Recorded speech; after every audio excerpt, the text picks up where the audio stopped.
Welcome to Yoga, the Supreme Bridge to Cosmic Attainment from Agni Yoga by Nicholas and Helena Roerich, Vegetarians, Part 2 of 2 on Words of Wisdom. The esteemed mystical and philosophical writers Nicholas and Helena Roerich are two of the most influential spiritual thought leaders from Russia, recognized for founding the doctrine of Agni Yoga, also known as living ethics.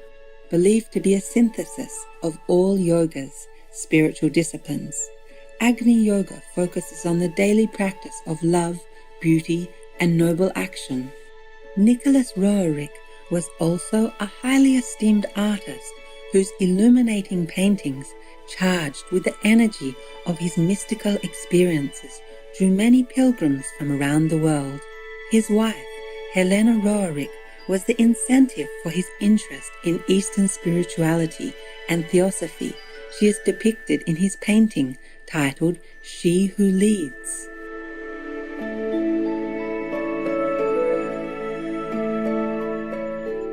Traveling extensively throughout Asia to deepen their spiritual studies, the Roerichs eventually met their master in Darjeeling, India.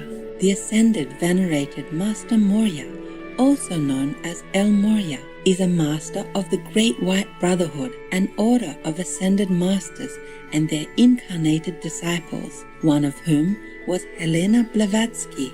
In fact, Master Morya inspired the founding of the Theosophical Society, and to the Roerichs he was the inspiration behind all of their noble ideals for the world. Morya revealed messages of higher wisdom to Nicholas and Helena Roerich, which they recorded on paper and later gathered into a series of texts. We will now continue with a selection of the advanced teaching and wisdom of Master Morya from the book Agni Yoga from 1929, as recorded by his disciples Helena and Nicholas Roerich.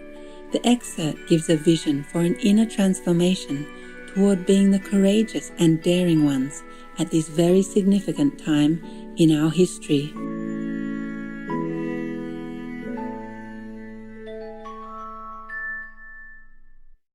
Preface.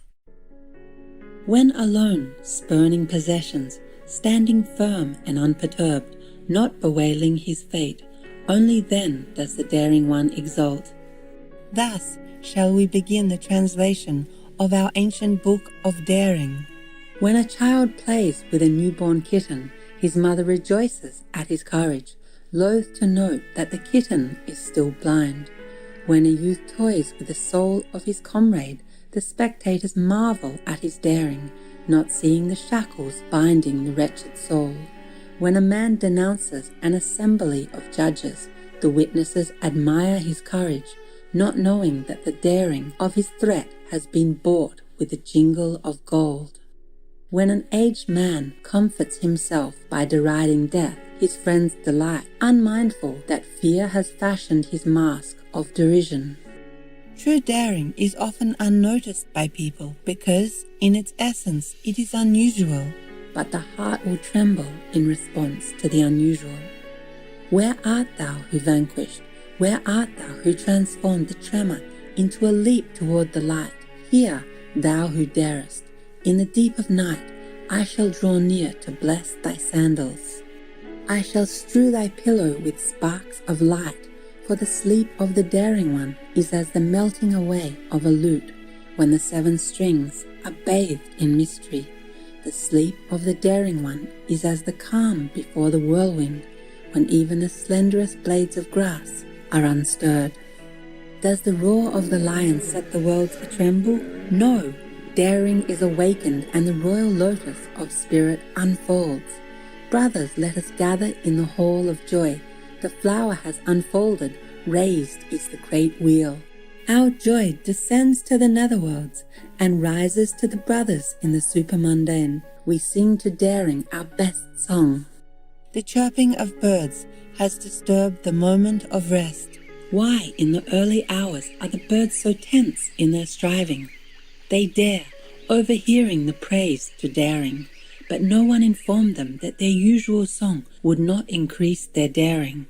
The darkness shrieks, deafening in its banality.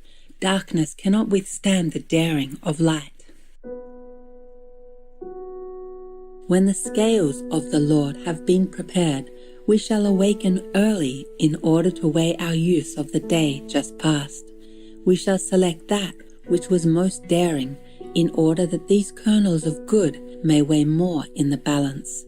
We shall add the sorrows of the old world, for their burden is of use to us, and add the derision of the ignorant. Each of these adds its weight to the cup holding truth. Should we find threats and assaults, let us not forget to add those to the cup also. Why the trembling of the scale? With what wretched murky tatters have we filled the cup of our wrongdoing? Like last winter's withered leaves are heaped the curses of the ordinary, the dross of yesterday. Victory to you, daring deeds, for the mighty winged deeds outweigh all wrongdoing. Lord, grant me to cast into the flames the deceptive rags of the ordinary. I shall not err in realizing that winged daring has thy blessing. In the sacred furnace will I forge the wings of Alea, daring, brave. I know nothing of complaints, cruelty, or aught that could weigh down my new wings. New will be my song. Broadly has spread the praise of daring. The least of the disciples have turned to the path of searching and have approached us, asking that we judge their striving. Each brought his dreams. I will destroy all earthly temples, because truth needs no walls. I will water all deserts. I will open all prisons. I will demolish all swords. I will blaze all trails. I will wipe away all tears. I will travel through all lands. I will inscribe the book of humanity. But the least one of them turned to the shining stars and said, "Hail to you, brothers!" And in this salutation of daring, his ego vanished. Let the path of the universe be acknowledged in this daring greeting.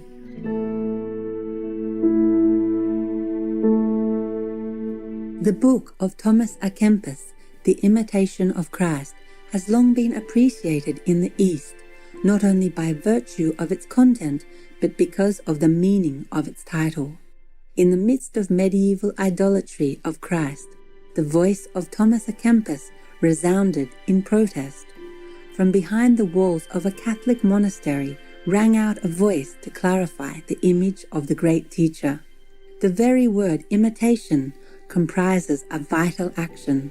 The formula, imitation of Christ, is an achievement of daring innate in the conscious spirit that accepts all responsibility of creation. Truly, the conscious pupil dares to approach the teacher in imitation. Such an example brought light into the musty darkness, and behind the monastic walls provided the impetus to strive toward creative daring. In accordance with the groveling medieval consciousness, it would have been fitting to say, the worship of Christ. But the ascendant spirit dared to pronounce a call to imitation. Each step of blessed daring must be cherished as a milestone in the progress of humanity. We do not give attention to monastic utterances. Thomas had no need to climb to the stake. His task was to proclaim not the forbidden, but the inspiring formula. There are two forms of truth. One must be nurtured by the flame of the stake. The other demands spreading without restraint. It is difficult to state which method is the more painful to pursue. Sometimes it is easier to suffer the pain of the stake than to witness the distortion of the disseminated teaching. In either event, blessed be the daring that penetrates the darkness. The world has lost its happiness because happiness is in the spirit. Those who have turned away from the spirit must endure unhappiness, because why else would they return to the spirit? Therein lies the meaning of great events.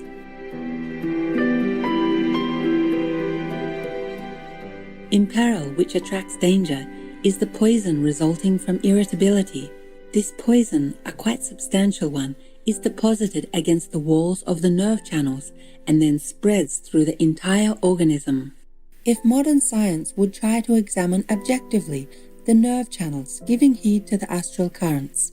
It would encounter a strange decomposition of the astral substance during the passage of that substance through the nerve channels. This is a reaction to imperil. Only rest can help the nervous system to overcome the dangerous enemy that can call forth the most diverse irritations and painful contractions of the organism. He who is afflicted with imperil must repeat how beautiful everything is, and he will be right, because the flow of evolution follows immutable law. It is beautiful. The more refined the nervous system, the more painful is the deposit of imperil. This same poison, by the addition of one ingredient, may contribute to the decomposition of matter. Of no great merit are those who cannot distinguish the swallow from the vulture, but of what merit are those who believe that by plucking the eagle's wing they can turn it into a helpless duck? Beware of hypocrites, especially those immersed in greed, those cunning ones who stir their spiritual stew.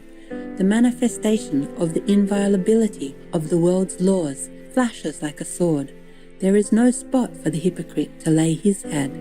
The teacher who has not assimilated the indications of the teaching is like a donkey under a too heavy load of grain. Great is the turmoil in the world. A blow against the teaching acts as a boomerang, smiting the inflictor. The air is alive with arrows. Dry away the sweat caused by the enemy's attack. At the time of assault, I shall speak of matters eternal. Let us rejoice because opportunities are multiplied. I know that in each hostile heart sprouts a useful seed.